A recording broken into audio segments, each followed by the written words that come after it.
अस्सलाम वालेकुम। उम्मीद है कि आप सब लोग खैरियत से होंगे और मज़े में होंगे। आज की वीडियो में हम रिस्क मैनेजमेंट के बारे में डिस्कस करेंगे और इसके साथ जो है हम पेप्स को भी डिस्कस करेंगे। ए टू जेड आप लोगों के साथ इस वीडियो में डिटेल शेयर करेंगे कि आप लोगों ने रिस्क मैनेजमेंट किस तरह करनी है। तो लेट्स स्टार्ट लेते हैं।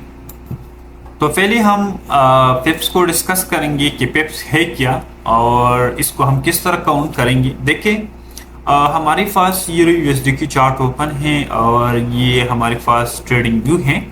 तो अगर आप देखें, मैंने इस प्राइस को मार्क किया, आप लोगों को नज़र आ रही है जो अभी ये प्राइस है 1.0598। ठीक है, जो जो दो इंच से जो पीछे है, ठीक है, इसको कहते हैं फिप्स। अगर 1 इंच सा इंक्रीज होता है, ठीक है, तो ये एक फिप इंक्रीज होता है। ठीक है, लेट्स सपोज अभी 98 है, अगर ये हमारे पास जो है 99 हो जाए तो हमारे पास एक पिप जो है वो इंक्रीज हो जाएगा। ठीक है, एक पिप इंक्रीज हो जाएगा। अगर ये हमारे पास 97 तक आ जाए तो ये हमारे पास जो है एक पिप डिक्रीज होगा, कम होगा।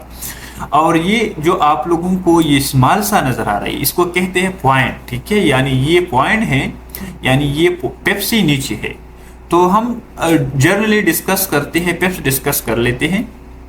इसके बाद जो है अगर ये फिगर चेंज होती है तो ये 100 पिप चेंज होती है। ठीक है, यानी 100 पिप चेंज होती है। और इसके बाद जो है अगर ये पिप चेंज होती है तो फिर हमारे पास 1000 पिप चेंज होती है। ठीक है, ये पिप्स अगर चेंज होती है तो 1000 पिप हमारे पास पिप्स चेंज होती है।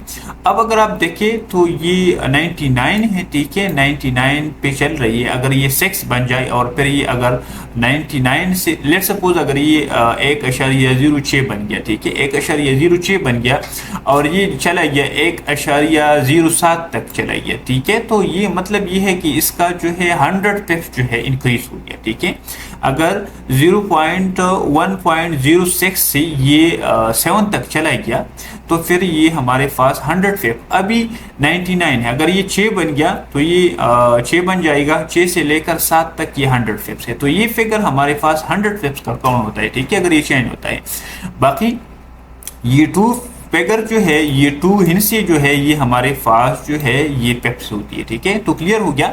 यूरो यूएसडी में भी इस तरह है और इस तरह जीबीपी यूएसडी में भी है। ठीक है, जीबीपी यूएसडी आप इस तरह कर सकते हैं, जीबीपी यूएसडी में भी इस तरह है, सेम इसी तरह उसमें भी है। ठीक है, ये टू जो फिगर है ये हमारे पास पिप है। ये 2 फिगर जो है हमारे पास जो है 100 में, अगर ये फिगर चेंज होती है तो ये हमारे पास फिर अगर ये 22 हो गया और ये हमारे पास जो है 40 तक गया, 40 यानी अभी तकरीबन 39 पिप जो है बाकी है 22 तक। 22 से अगर ये जाता है 23 तक तो ये हमारे पास 100 पिप चेंज होती है। ठीक है, अब बहुत सी लोगों की क्वेश्चन है कि बास पेयर जो है, लेट्स सपोज जीबीपी जेपीवाई। ठीक है, जीबीपी जेपीवाई मैं थोड़ा इसको, ये काफ़ी ज़्यादा फेयर है लेकिन ये जनरली मैं आप लोगों के साथ डिस्कस करता हूँ।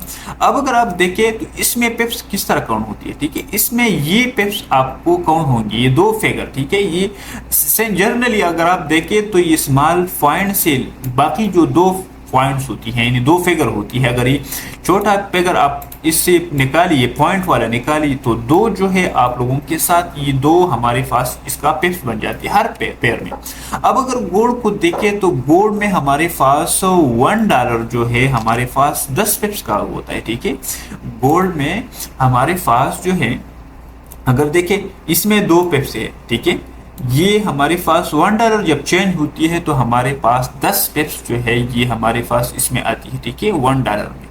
तो सेम अगर मार्केट को अब आपने रिस्क मैनेजमेंट किस तरह करना है, ये तो आप लोगों का माइंड बन गया। अब हमने क्या करना है, रिस्क मैनेजमेंट करना है और रिस्क मैनेजमेंट को हमने कैलकुलेट करना है, कितना मैंने रिस्क लेना है, कितना मैंने फर ट्रेड। अब देखिए, मैं आप लोगों को एक चीज़ बताता हूँ। ठीक है, वो है babypeps.com। काफ़ी मज़े की चीज़ है और इसमें जो है आप लोगों को ज़्यादा जो है चीज़ें मिलेंगी, आप लोगों को लर्निंग के लिए भी, आप कैलकुलेटर भी। अब आप इस तरह करें कि आप babypeps.com पे जाए। देखिए, ये babypeps.com का वेबसाइट है। ठीक है, और मैंने आप लोगों को बता भी दिया था कि आप लोग इसको जो है रीड करें, इसमें बहुत सी कुछ आप लोगों को अवेलेबल होंगी। ठीक है, ये सारा चीज़ कैलेंडर, लर्न मुख्तलिफ चीज़ है, बिगिनर के लिए भी कुछ बहुत सी मटेरियल अवेलेबल है इसमें। तो अब लेट्स सपोज अगर आपके पास एक बंदे के पास उनका लाट साइज का पता नहीं चलता कि मैंने कितना लाट, लोगों के बहुत हार्ड क्वेश्चन होती है कि मैंने कितना जो है लाट साइज इस्तेमाल करना है, मैंने कितना जो है रेस्ट लेना है। तो इस वीडियो में जो है कंप्लीट आप लोगों को पता चल जाएगा। लेकिन चैनल को जरूर सब्सक्राइब करें, चैनल को आप सपोर्ट करें, इंशाल्लाह हम आप लोगों को अच्छी अच्छी वीडियो जो है शेयर करेंगे। अब देखिए लेट्स सपोज आपके पास $500 है, ठीक है। तो मैं क्या करता हूँ, अकाउंट बैलेंस में इसको 500 करता हूँ, ठीक है। 500 हो गया। अब मैंने रिस्क कितना लेना है, ठीक है। याद रखिए अगर आप ट्रेड करते हैं तो आपको पता होगा कि मैंने कितना जो है रिस्क लेना है। अब देखिए लेट्स सपोज मेरा 500 जो है अकाउंट है डॉलर का, अगर आप इधर से पेयर जो है अपना कर सकते हैं, यूएसडी का नॉर्मली होता है, ठीक है। तो 500 का आपका अकाउंट है और आपने 1% पर ट्रेड रिस्क लेना है, ठीक है। 1% आपने जो है रिस्क लेना है। लेट्स सपोज मैं 1% रिस्क लेता हूँ, यानी 500 पे मैं 1% रिस्क लेता हूँ। अच्छा, मैंने 1% रिस्क ले लिया। अब मैंने कितना पिप्स रिस्क लेना है, ठीक है। लेट्स सपोज मेरे पास जो है, मैं आप लोगों को यूरो यूएसडी को करता हूँ, ठीक है। यूरो यूएसडी, ठीक है। गोल्ड में जो है थोड़ा पिप्स ज़्यादा होती है। लेट्स सपोज मेरे पास यूरो यूएसडी है और यूरो यूएसडी का मैं लेट्स सपोज इसका इधर स्टॉप लॉस लेता हूँ। तो ये अगर आप देखें 1.067, यानी मैं 1.067 और इधर से इसका सेल का एंट्री कर लेते हैं। लेट्स सपोज आप इधर से तो 1.05 चेन में अगर आप देखें तो 9 से काउंट कर ले। लेट्स सपोज अगर 1.06 से काउंट कर ले, यानी या 7 पिप से काउंट कर ले। जनरली अगर आप देखें मैं एक राउंड फिगर लेता हूँ, 50 से लेता हूँ, ठीक है। तो 1.05 यानी 5 पिप्स से इधर से अगर मैं स्टॉप लेता हूँ, ठीक है, और इधर से सेल करता हूँ, तो मेरे पास जो है 96 है, 4 पिप्स और 5 पिप्स, तो मेरे पास कितना पिप्स आती हैं, 9 पिप्स। लेट्स सपोज अभी 95 से मैंने सेल किया और 0.65 से जो है हमारा एसएल था, ठीक है। इस जोन पे एसएल था 05 एसएल था, 1065 एसएल था, ठीक है। मैं इसको देखें 1.0605 यानी 5। अब 95 पे लेट्स सपोज मैंने इधर से सेल किया, 10 पिप्स मेरा जो है स्टॉप लॉस होगी, ठीक है। यानी इधर से अगर आप ऊपर काउंट कर ले 10 पिप्स तो 1.0605 आता है, ठीक है। अब देखिए मैं babypips.com पे चला जाता हूँ और इधर मैं जस्ट 10 पिप्स देता हूँ, ठीक है। मुझे पता चल जाता है कि मेरा लार्ज साइज कितना आ रहा है, ठीक है। मैं क्या करता हूँ, इस पे क्लिक कर देता हूँ, तो मेरा लार्ज साइज इधर से 0.05 आ रही है, ठीक है। यानी 0.05 आ रही है मेरा लार्ज साइज। कितना आ रही है, मेरा जो लार्ज साइज है 0.05 आ रही है। अब मेरा लाज कितना हो रहा है, लाज मेरा $5 हो रहा है, ठीक है। यानी $5 मेरा लाज हो रहा है, कंफर्म है, मुझे पता है। और मेरा लार्ज साइज का मुझे भी पता हो गया कि अब आप लोगों ने क्या करना है, जस्ट इसको अगर आप 1% लेते हैं, लेट सपोज अगर आप 0.5% लेते हैं और 10 पे सेल है, ठीक है, तो आपका एसएल जो है आपका 0.02 होगा, यानी ठीक है आपका लास्ट जो है 0.25 होगा, यानी आपने 0.5 यानी 1% की हाफ आपने रिस्क लिया है। तो जस्ट आप इस तरह इसको क्या करेंगे, आप इसको जो है इंक्रीज करेंगे। लेट्स सपोज मैं 15 पिप्स लेता हूँ और इधर जो है मैं 1% रिस्क लेता हूँ, तो सेम जो है 0.03 मेरा इसका लाट आएगा, ठीक है। 0.0 लाट आएगा, लास्ट कितना होगा, लास्ट मेरा $5 लास्ट होगा, ठीक है। यानी स्टॉप लॉस जब इंक्रीज होता है तो आपका लाट साइज कम होता है। याद रखिए स्टॉप लॉस जब इंक्रीज होता है तो आपका लाट साइज कम होता है। अब 1% रिस्क है, ठीक है। देखिए अगर मैं इस पर 10 करता हूँ तो मेरा स्टॉप जो लार्ज साइज है वो इंक्रीज होगा, क्योंकि मेरा स्टॉप लॉस कम है, ठीक है। 0.5 हो गया, ठीक है, 0.05 हो गया और उधर 0.03 था। अब अगर मैं इसको 20 कर देता हूँ, लेट्स सपोज मैं 25 स्टॉप लॉस कर लेता हूँ, तो ज्यादा स्टॉप लॉस कर लेता हूँ, तो मेरा जो लार्ज साइज है 0.02 आ रहा है, ठीक है, यानी 0.025 आ रही है। अब अगर आपने रिस्क लेना है, लेट्स सपोज मैं रिस्क लेता हूँ और मेरा स्टॉप लॉस जो है 10 10 फिप्स है, ठीक, 10 फिप्स यानी मेरा 10 फिप्स स्टॉप लॉस है। तो मैं कितना लेता हूँ, मेरा जो है 0.01 यानी मेरा इतना लार्ज साइज यूज होता है। तो बहुत से न्यू यूजर को ये पता नहीं होता कि स्टॉप लॉस किस तरह जो है, फिप साइज को किस तरह हमने कैलकुलेट करना है, फिप्स को हम किस तरह लगाना है। फिप क्या होता है, फिप मैं आप लोगों को बताता हूँ। तो अच्छा, जो स्टॉप लॉस हम लगाते हैं लार्ज साइज में, आप लोगों को बताता हूँ कि लार्ज साइज क्या होता है। अगर ना आप नए हैं, आपको ट्रेडिंग का पता नहीं है कि लार्ज साइज क्या है, तो मैं इस MT4 पे क्लिक कर देता हूँ, ठीक है।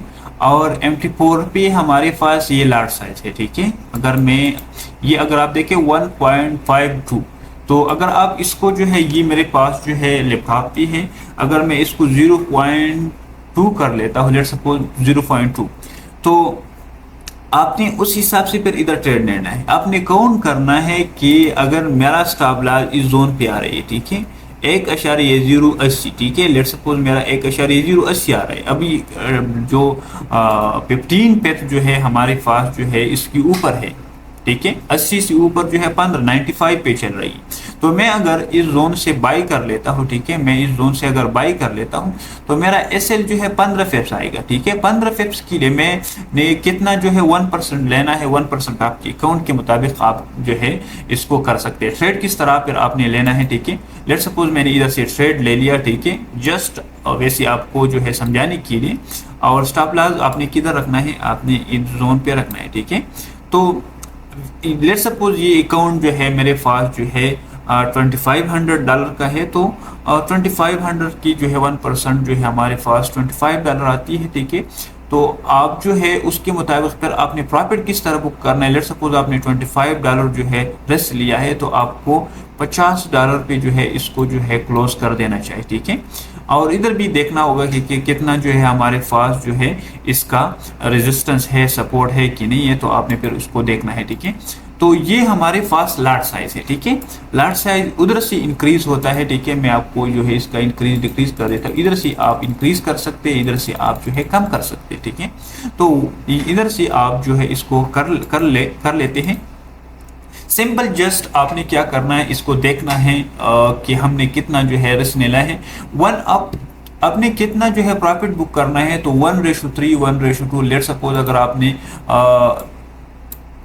$10 रिस्क लिया है, ठीक है, तो आप जो है 1:3 में भी क्लोज कर सकते हैं, आप जो है 1:2 में भी क्लोज कर सकते हैं, ठीक है। यानी अगर आपने $10 रिस्क लिया है, ठीक है, $10 रिस्क लिया है और मार्केट गया आपके फेवर में, तो आपने $30 में क्लोज किया, ठीक है, $30 में क्लोज किया। अब अगर ये ट्रेड आपने एक ट्रेड लिया था, अब अगर दूसरा ट्रेड आप लेते हैं और आपका दूसरा ट्रेड जो है आपने अगेन सेम रिस्क लेना है, ठीक है, ये आपका रिस्क हो गया। दूसरा ट्रेड लेना है $10, आपने जो है आपका स्टॉप लॉस हिट हो गया। क्या हो गया, आपका स्टॉप लॉस हिट हो गया। तो 30 - 10 यानी आपका ट्रेड फिर भी $20 प्रॉफिट में है, $20 प्रॉफिट में है। क्योंकि आपका एक्यूरेसी कितना था, एक्यूरेसी 50% था, क्योंकि 50% एक ट्रेड आपने पॉजिटिव लिया था और 50% आपने एक ट्रेड नेगेटिव लिया था। तो 1 ट्रेड पॉजिटिव 1 ट्रेड नेगेटिव, लेकिन फिर भी आप $20 पॉजिटिव में हैं। तो ये रिस्क मैनेजमेंट है। अगर आप 1:2 में क्लोज कर लेते हैं, तो फिर भी आप $10 प्रॉफिट में हैं। अगर आप इसी 20 से 10 माइनस करें, तो फिर भी आप $10 प्रॉफिट में हैं, अगर आप 1:2 में क्लोज कर लेते हैं। तो अगर आपका रिस्क मैनेजमेंट है और ज़्यादा ट्रेड आप न करें, 2 या 1 ट्रेड किया करें, सेशन में ट्रेड किया करें, तो आप लोगों का जो है इजी होगा आप लोगों के लिए। और ये जो है रिस्क मैनेजमेंट ट्रेडिंग में काफ़ी इंपॉर्टेंट होती है। अगर आप जो है रिस्क मैनेजमेंट कर लेते हैं, तो आई होप कि आप लोगों को इजी होगा, ठीक है। रिस्क किधर से कैलकुलेट करना है, babypips.com पे जाए, उधर से अपना अकाउंट बैलेंस उधर सेट करें, उधर अपना रिस्क ले ले, कितना % रिस्क लेना है, 2% लेना है, 3%। मैं रिकमेंड करता हूँ डेली आपने 5% रिस्क से एक्सीड नहीं करना है, ठीक है। यानी आप कम से कम पर ट्रेड अगर आप वो 1% रिस्क लेते हैं, अगर आप 2 ट्रेड कर लेते हैं, तो 2% आपका रिस्क हो गया, ठीक है। तो इधर इससे ज़्यादा आप लोगों ने रिस्क नहीं लेना है। तो रिस्क मैनेजमेंट आप लोगों के लिए ट्रेड में काफ़ी इंपॉर्टेंट है। अगर आप रिस्क मैनेजमेंट करते हैं, तो आई होप आप सब लोगों को जो है ट्रेडिंग में आसानी होंगी, आप सर्वाइवल करेंगे ट्रेडिंग में और आप लोग मजे में होंगे। तो ये थी रिस्क मैनेजमेंट के बारे में एक वीडियो। मुझे इजाज़त दीजिए, नेक्स्ट वीडियो के लिए अल्लाह हाफिज़।